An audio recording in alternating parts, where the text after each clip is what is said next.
Hello, dear. Welcome to a series on the art of emotional design. This is the very first one. And the art of emotional design is really about the whole frameworks and tools and practices that help us embrace that we are very powerful from our emotions in designing reality. I won't go so far as to say we are 100% responsible for creating our reality and everything that comes into it.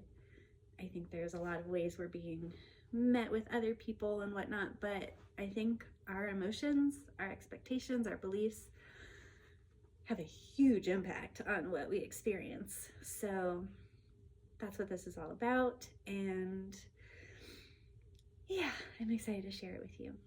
So there's 9 chapters total, and it goes from chapter 0, just kind of like a preface chapter, to chapter 8. So today we're starting with chapter 0, the beginning of the beginning, before the beginning. And chapter 0 is asking us to talk about the fact that we exist as part of a merged perspective, really. Like, you know, when you feel yourself thinking about someone and then they call, or you get an intuitive hit of like, I know I need to bring this and I don't know why, but you do, and then it is very great that you brought that thing. It's the fact that we're a part of this big field, and if we are able to be open and connected to it, which has to do with our emotional state, then, which is what we go into in chapter 1, but right now we're just talking about kind of the groundwork.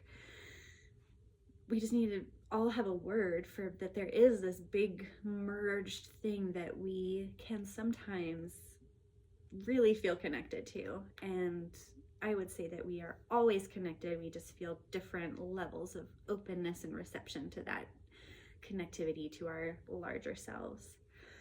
So in each chapter, this one's very short, but in this chapter, each chapter there will be a prompt.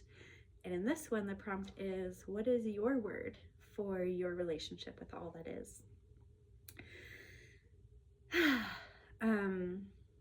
There's 2 things that this word should do for you. The first one is it should feel like it has loving connotations to it. So if for some reason, you know, the word God doesn't feel like loving, it feels like you think of an angry, judgmental, shameful God, don't use the word God, use something else.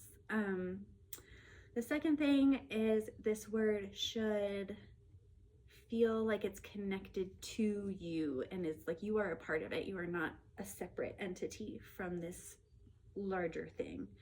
So some examples of words that might do it for you: maybe God does it, source spirit, maybe the universe, maybe the merged perspective or all that is, perhaps your higher self, your wider self, perhaps a different deity name does it for you, perhaps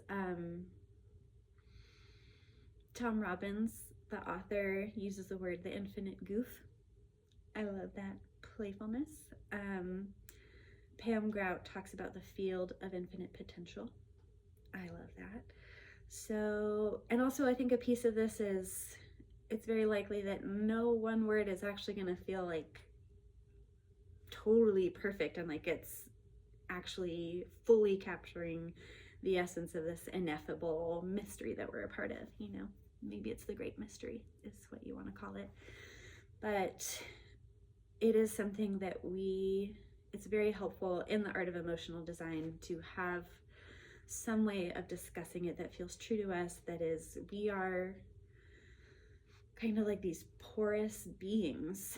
And yeah, we'll get into how our emotions connect to this in the next chapter. But yeah, what's your word for it? I would love to know. Feel free to leave a comment. And that's all for chapter 0. I do have a lot of offerings coming up. I have one-on-one sessions that we explore the art of emotional design and put it into practice together. And I also have virtual and in-person workshops that you can learn more about on my website. And I'm so excited to share this work with people. I have a very accepting and loving way about me in sessions and working with people. People say they feel safe and accepted, and yeah, that's what I'm here to do. So putting it out there. All right. I love you, whoever you are, and I look forward to chapter 1 coming up soon.